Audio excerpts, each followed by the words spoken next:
রক্তকরবী নাটকে কেন্দ্রীয় চরিত্র নন্দিনী, তার সম্পর্কে আলোচনা করব। রক্তকরবী নাটকে সবচেয়ে দৃষ্টি আকর্ষণকারী চরিত্র হচ্ছে নন্দিনী। সে যেমন সৌন্দর্য, আনন্দ এবং প্রাণের প্রতীক, তেমনি নাটকটিরও প্রাণ। তারই কথার এবং আচরণে অন্য চরিত্রগুলির মধ্যে ভেতরে ভেতরে দ্বন্দ্ব দেখা দিয়েছে। তেমনি গতানুগতিক প্রাণহীন যান্ত্রিক জীবনে বিরাট একটা পরিবর্তনের জন্য প্রলয় ঝড়কে ঘনীভূত করে তুলেছিল নন্দিনী। তখন রবীন্দ্রনাথ ঠাকুর বলেছিলেন, রক্তকরবীর সময়পালাটি নন্দিনী বলে একটি মানবীয় ছবি, চারিদিকের পীড়নের ভেতর দিয়ে তার আত্মপ্রকাশ। প্রতীক চরিত্র, নন্দিনী হচ্ছে একটা প্রতীক চরিত্র, কিন্তু অনেকখানি মানবিক রূপ দান করেছে মানে এই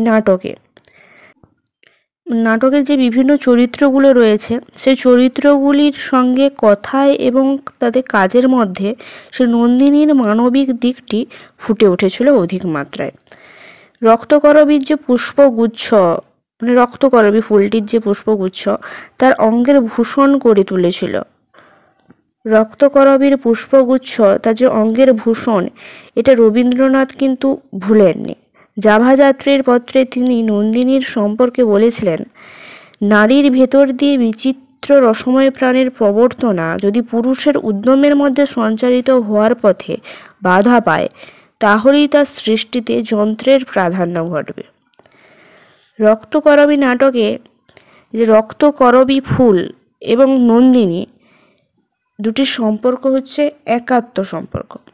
তার সকল অলঙ্কার এই রক্তকরবী ফুলে সব মিলিয়ে তো আর রঙের মতো যেন হচ্ছে রক্তিম। একদিকে নন্দিনীর মধ্যে যেমন মাধুর্য রয়েছে, তেমনি অন্যদিকে রয়েছে ভয়ের উপকরণ। আমরা যে নাটকটা পড়েছি সেই নাটকে দেখেছি যে নন্দিনী এবং কিশোরের কথোপকথন দিয়ে নাটকটি শুরু হয়েছিল।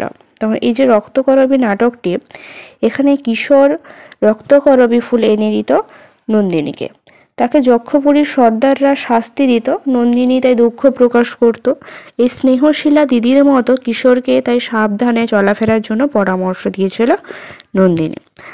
আবার যক্ষপুরীর অধ্যাপক নন্দিনীকে বলেছিল যে, তুমি যে সোনা সে তো ধুলোর নয়, সে যে আলোর। যক্ষপুরীর নন্দিনী সেই আচমকা আলোই বটে। অধ্যাপক আরও বলেছিল, নন্দিনী তাদের ফাঁকা সময়ের আকাশে সন্ধ্যা তারাটে। নন্দিনী চেষ্টা করেছিল রাজার সেই যে বিস্ত্রী জালটি সেটা ছিঁড়ে ফেলার। রঞ্জন এলেই যক্ষপুরীর মরা পাঁজরের ভেতর থেকে সমস্ত মানুষকে, তাদের যে প্রাণ,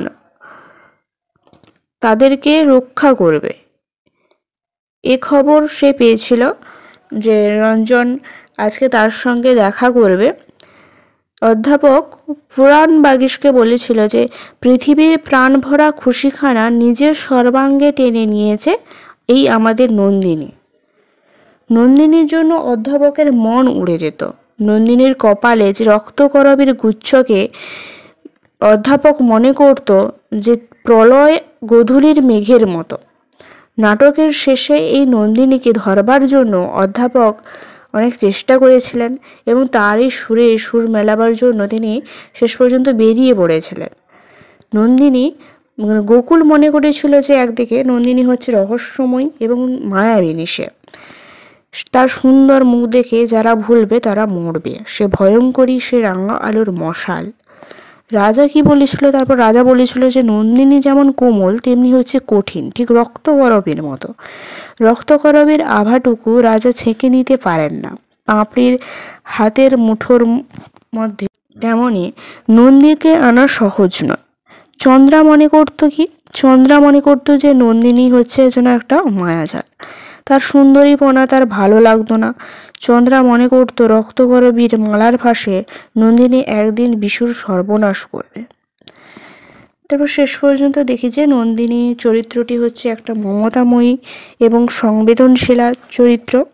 প্রাণহীন কতকগুলি চেনা ছেলের যক্ষপুরীতে হাড় ভাঙা পরিশ্রম তাকে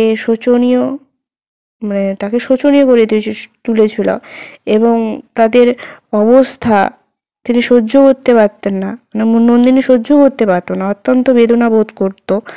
বিশুর হাতে হাতকড়ি দেখে সে ক্রুদ্ধা হয়ে উঠেছিল। কিশোর কিশোর শাস্তি পাচ্ছে, তার জন্য নন্দিনী কিছু করতে পারছে না, ব্যথাতুর। রঞ্জনকেও এবং কিশোরকে পরে নাটকটিতে মেরে ফেলা হয়েছিল, কিন্তু নন্দিনী সমস্ত শক্তি দিয়েও তাদের রক্ষা করতে পারেনি। রাজার সঙ্গে লড়াই করতে এসেছিল নন্দিনী। তারপর ওখানে রাজার একটা অদ্ভুত চিত্ত পরিবর্তন লক্ষ্য করা যায়। নন্দিনী তরুণী, সুন্দরী, প্রাণময়ী, হাসিতে গানে এবং আনন্দে সে যক্ষপুরীতে অন্ধকারের মধ্যে আলো নিয়ে এসেছিল। যক্ষপুরীর মানুষ উদ্ধারই হচ্ছে তার একটা প্রধান কাজ, তাই সে মুক্তির দূতী, আবার সে প্রেয়সীও। তবুও সে যে রহস্যময় এবং ভয়ঙ্করী একথা বিস্মৃত করে।